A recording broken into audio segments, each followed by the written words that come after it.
Welcome to Where's a Teaspoon, where we talk to our colleagues in DCHS to get to know the person behind the badge. Today, we're chatting with therapy support worker Marie Shenton, and in addition to her therapy support skills, Marie has an extra special talent. I am going to hand over to Marie now. Can you give us a taste of your talent, Marie? Absolutely. Somewhere over the rainbow, way up high, there's a land that I've heard of once in a lullaby. There you go. Oh, amazing. Thank you. Oh, that was absolutely beautiful. Oh, thank you. So, as people may be able to guess from hearing that, you have been a professional singer. Can you tell us about that? Yeah, sure. So when I was at school, I enjoyed singing, and I luckily had an amazing music teacher who saw that I could sing and kind of pushed me forwards for things. So when I left school, I actually did performing arts. Originally, I went to go and do nursery nursing. I lasted 2 weeks and thought, nope, this isn't for me. Definitely not. I love children, but I like to hand them back. And yeah, so I did performing arts for 3 years, loved it. I then went to work when I was 18. I worked on piano for a year, singing on the ships. Loved that. Oh, wow. I then went to work as a blue coat at Pontins. I got there very quiet, very shy, and I left absolutely mental. But that gave me everything I needed to become an entertainer. I then went to live in Spain for 7 years, singing over there. Really enjoyed that as well. My last 2 years in Spain, I was a female drag queen. I mean, why not? Amazing. And then I came back to the UK, and I sang all over Derby, Leicester, Nottingham, Sheffield for about 10 years. And then I joined the NHS, and that's it. Done. Me for life now. I love it. Wow. Oh, so much to go into I there, know. Marie. I mean, tell me about the cruise ships. Where in the world did you So go when it you were? wasn't big ones. So it's just going to like Mm. Belgium and Holland. That was, Mm. I mean, for my first job at 18, I was so lucky to get that. And it was just so random as well. Wow. I got a call from an agent saying that they had got an audition the following day, and would I be able to go to London to go for the audition? And I said, yeah, sure, let's go. And I just had, I just went and thought, I'm never going to get this at all, so I may as well just go. Mm. And it was just brilliant, absolutely brilliant. So I got the job, and that was it. Yeah, started on there at the age of 18, and yeah, Were you singing solo? I was singing in a group, so it was myself Yeah. and four other people. We did like an easy listening set, then we did like a big show set, and then a dance set at the end of it, which was amazing. The best Mm. ever was probably one night when we had Force 13 gales, and we were trying to do a dance routine and falling off the stage, and it was brilliant. So yeah, why Mm. not? And you mentioned you went to Pontins and you Yeah. a little not quite having the confidence then. Well, I mean, how was it at Oh. 18?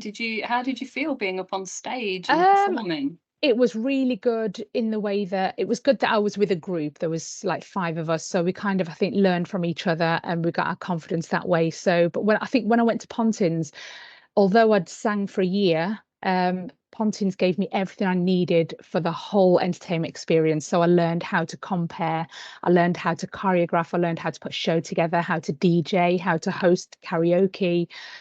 So when I left there, that was the place where I thought, right, I can literally just get on a stage now and have the confidence to do it. It was brilliant. Pontins, it was hard, very much hard work. You'd be up at 6 o'clock in the morning doing Pontins television, hadn't been asleep until like 2 o'clock the night before, and you're there like, hi everybody, welcome, thinking I'm so tired. And then you'd be like working all day and then DJing the following day and not getting to bed till 2 o'clock in the morning, back up at 7 and oh, let's go. But it was brilliant. Yeah. Look back now and I loved it. But at the time I was absolutely exhausted. But you have the energy at that age to keep up with it all, I Absolutely. guess. Yeah. Yeah. Yeah, absolutely. And I think I've still so got some of the energy now. Not much of it, but some of it, yeah. And so from there you went to Spain. What took Yeah. you to Spain? So again, it was the most random thing. I'd actually been for an audition for the Lion King West End, and I got a call back for the part of Rafiki, which was the monkey, but in the show production, it's like an African woman in tribal robes. And I was so excited. I was like, oh my gosh, this is it. And they called me back for the part. And then I waited a couple of weeks and they said, I rang up and said, oh, I've not heard. And they said, oh, well, oh, sorry, you've already cast. Didn't you get a phone call? And I said, no. And I thought, oh, no. And I've missed it. And then about a week later, again, the agent called me and said, there's an audition tomorrow in London to go and work in Spain. And I thought, okay, let's go for it. Me as well. I'm doing nothing. So travel to London. And I got there with just a CD. They said, just take a backing track with you, you'll be fine. I turned up with a CD and everybody's there with their sheet music and portfolios. And I'm standing there with the CD thinking, okay, this is never going to happen. So I just went in, gave it everything, and then got to the coach station and a bird pooped on my head. Brilliant. So And I rang lucky. my mum and I said, oh no. And she said, it's lucky. I said, it's not lucky when I'm standing here and people are looking at me. But yeah, I got a call that night to say that I got the lead vocalist job and I was going to Spain. So I worked for a group of hotels. There was myself, a male singer, and then 3 backing dancers. And we did like a 50s rock and roll show, a 60s show, and then 2 with like all feathers and headdresses, and it was amazing. Did that for a year, and then I went out solo on my own, and lived there for 7 years, and it was lovely. It was really good life. Yeah, yeah. Tell us about that. What made it good? What did you enjoy Oh about gosh, the living and good thing working about out there? it, at first, I mean, I used to work 1 hour a night, 6 nights a week, which is just amazing. We lived in a Yeah, that's a penthouse good suite. shift. It's all right, absolutely. We lived in the penthouse suite of a hotel. Everything was provided for us. We ate with the guests. We had transport and everything provided, everything, and it was just so easy. And we just had so much fun for the first year. Then I went out on my own, and again, I was just doing 1 hour a night. But then you get to a point where I just got bored and I thought, oh gosh, I'm not doing anything in the day. Everybody's working. I thought, and the beach was down the road, and I probably went once in a year just because it's Mm, there. And I actually missed a grey sky. I missed England, and I thought, what am I doing? Oh my gosh, no, I can't miss this. yeah, Um, and yeah, it's just, I think you do. I think it's nice being there, but it doesn't feel like reality. And then when you come home and you've got all your family around you and you've got those miserable skies, but actually it's what you know. So yeah, yeah, it's nice being back. And now I like going for a holiday and feeling like, oh, I've had a holiday and I feel good now. So yeah, yeah, yeah. But home's home, which is actually a topic that came up in our previous podcast as that makes well sense. with Elizabeth. Yeah. Okay, Yeah, so then you were working in the absolutely. Midlands singing, Yeah. but Hmm. now you work in the NHS. How did that Absolutely. happen? So, I used to work. So, I've actually got ADHD. We'll come back to that in a little while. But I've had lots of different jobs, completely random jobs. And the one before working for the NHS, I was working as an activities coordinator in a nursing home. And I loved it. I used to take the residents out for day trips. I used to sing to them and play games with them and do a bit of bingo and, get them all going. And then the job came up in the NHS, and I thought I'd love to work for the NHS just because of working for the NHS. I think it's such a stable thing, and just a wonderful company to work for. So I applied for the therapy assistant, and I'd done a bit of therapy with my residents as well. So I thought it's a good transition. And I worked for the DME wards, which is the Department for Medical Elderly, so all the elderly wards.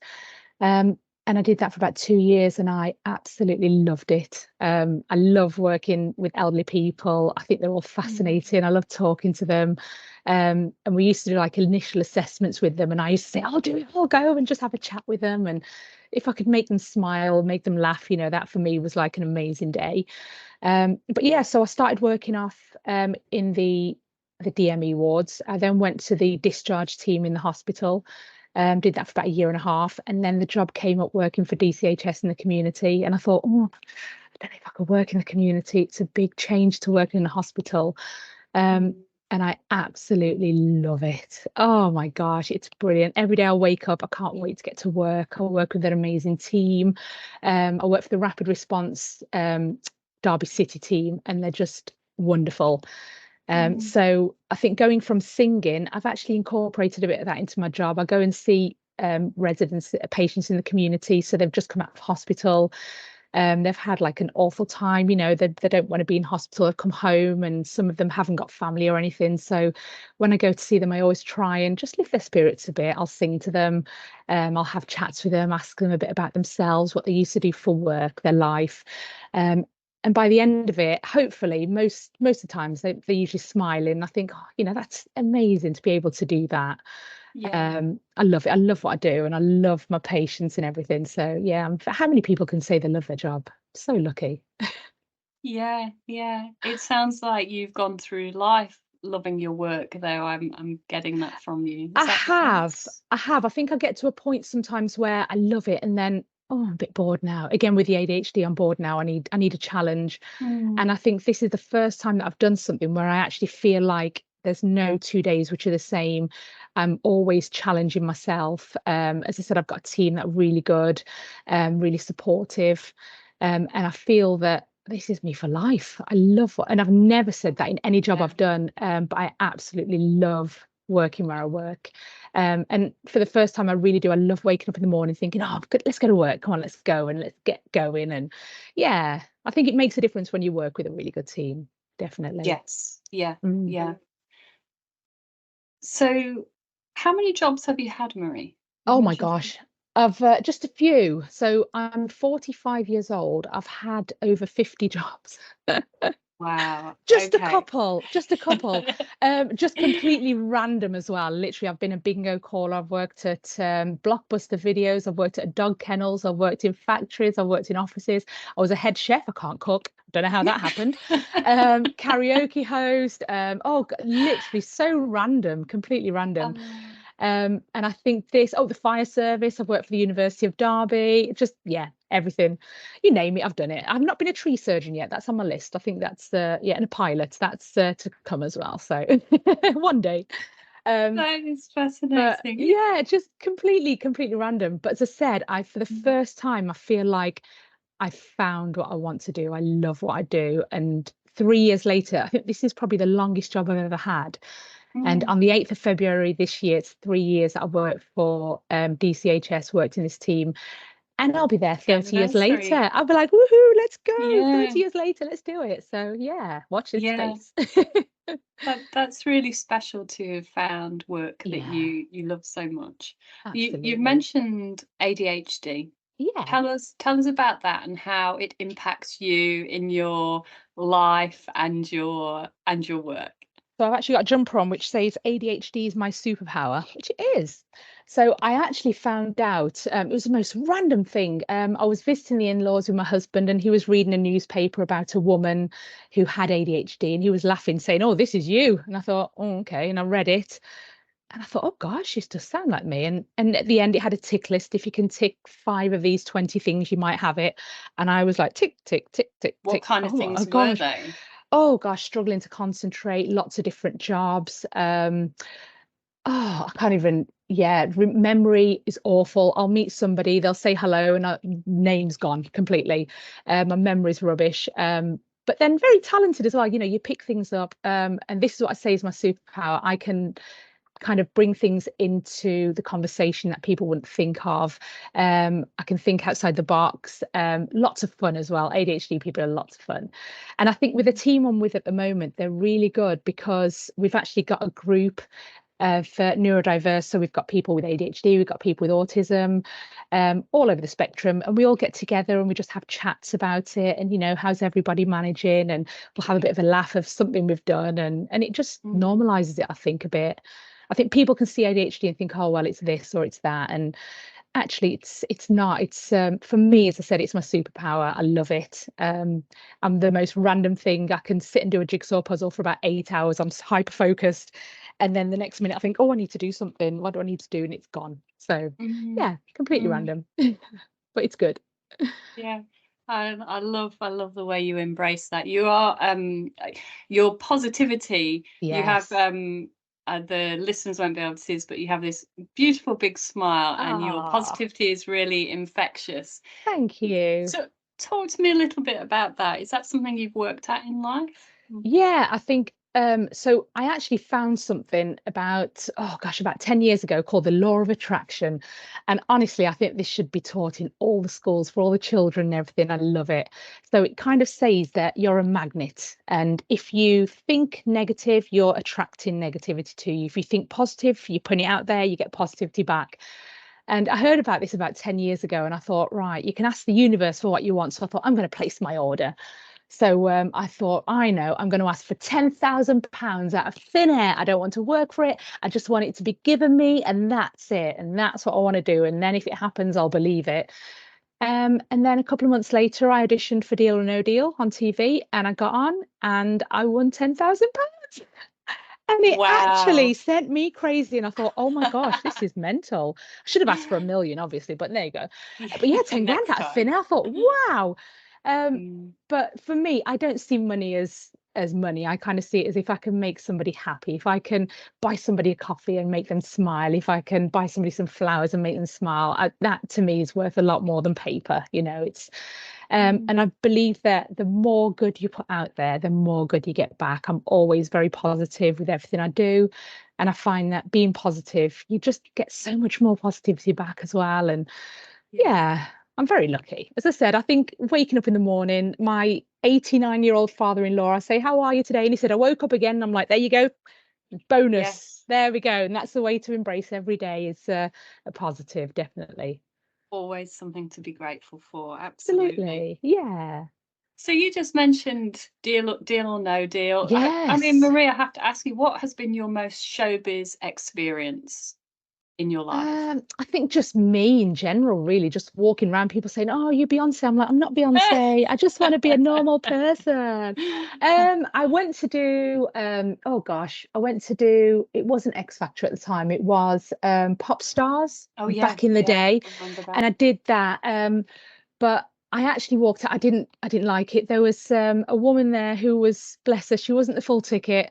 And backstage, I was saying, "Oh, you're wonderful, you're marvelous," really building her up. And she thought, "Oh, I must be really good." And she went on stage. And then the judges said, "You're rubbish, get off." And she came off crying. And I thought, this is Wow. awful. And so I said, you know what, I don't want to do this. And I walked out. And that's when I realized, I love what I do, actually. And I don't need to Mm, go on something like this. I don't need to prove anything to anyone. And I just, yeah. So I'm so fortunate to have been able to do what I did for 20 years. mm, And I think the only reason I stopped, it was just before COVID, and I got to a point where I just stopped enjoying it. And with yeah, singing, it has to be a passion. You have to get on that stage and give everything. And if you can't, there's no point. So just before COVID, I stopped singing because I was working full time and singing weekends. yeah. Um, and then I thought I need to choose one or the other. And I thought I love my job, what I do. So I'm going to give up singing, which I did. And then COVID hit, and I decided to just start a Facebook page, put a few songs on there for the NHS, to entertain people while we're all having lockdown. And I've got about 1,000 followers on there now. So I just put songs on randomly, and yeah, it's lovely. But just being able to go to see patients in the community, just singing to them.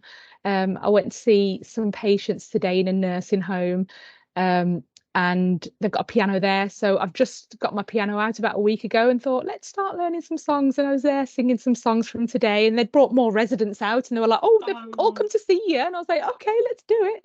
So a how little do mini they concert. react? That Oh, they that's not love the it. service they get from their No, average therapy worker, is no. it? I think they get entertainers and things in, they book entertainers in. Yeah. But while I was there, I thought, oh, may as well. So they just kept bringing people out, and we'll just get these sat in the lounge as well. I was like, bring them in. Well, once we're done, I'll come in and sing a few songs. And again, I love it. If I can put some smile on people's faces, then how amazing is that? I'm so lucky. It's really lovely. Do Thank you you. do you still sing professionally? Do you still do any gigs, or is that? Not well, I went to Spain about a month ago. And I stayed with a friend of mine who I used to live with when I lived in Benidorm, and she lives in Fuerteventura now. And I went over and stayed with her. And the first night we were there, we went to an Irish bar, and they were saying, "Oh, we're looking for a singer." And she's like, "Oh, Marie sings." And I was like, "Yeah, I sing." "Oh, I've had a few to drink. Oh, I'll get up and give you a song." And they were like, "You booked." So booked me for the next night. I did a gig. And then another bar was like, "Can you come and sing here as well?" In a couple of days, yeah, sure, let's go. So yeah, brilliant. It's a little working holiday, and yeah, paid for my holiday. So just randomly. I don't do any actual bookings and things anymore, but I find that if I Mm. can do it on my terms, I really enjoy it.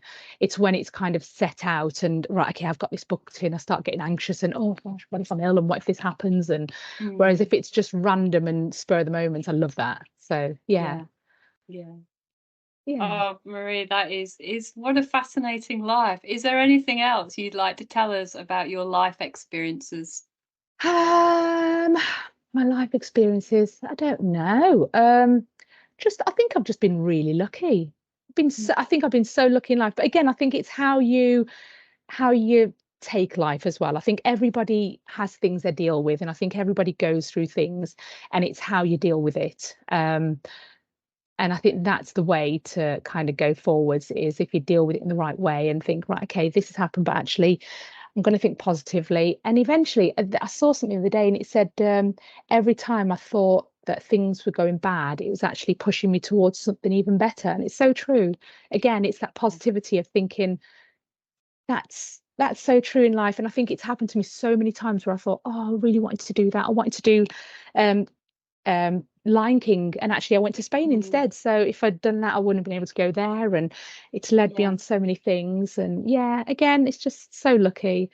And I think the DCHS in general, I've worked for a few different ones, and DCHS is amazing. I love work for DCHS. And again, the team, I've got to give them a shout out, the rapid response team. I've never worked with such an amazing supportive team. I sadly lost my mum 2 years ago, I'm sorry and to hear they that. just thank you. But honestly, they made the situation so amazing. I had no pressure to return before I was ready. I said I feel like I need to return, and it was just actually, you know what? Take your time, come back when you're ready. Let us know what we can do to help you, and things like that. Makes such a massive difference. And I think from coming from the hospital where it was very intense and very, oh, we need to be faster and quicker and quicker. Whereas in the community, I feel like I'm actually making a difference. I'm able to spend time with patients and sit and talk to them and see a progression. I think that's why I love what I do. And as I said, working with the amazing team as well is just wonderful. Yeah, fantastic. Yeah. Marie, if people want to check out your music, what's the name of your Facebook page so they Woohoo! can go find you? It's Marie Shenton vocalist. Yeah. It's on Facebook. And yeah, enjoy. There's about, oh gosh, there's hundreds of songs on there. I've been doing it for the last 3 years and just putting random songs on. And if you want to send me a request and let me know what you want me to sing, go for it. I'll take requests. Won't Oh, necessarily do them, fantastic. but Marie takes yeah, requests. Brilliant. absolutely. Anytime. Yeah. Oh, that is wonderful. Thank you so much for telling us a bit about you and your life. And I think we have some more music from you that we can leave people with to enjoy now. Lovely. Thank you so much. Have the best day, everybody. And I'll see you around. Thanks, Marie. Bye.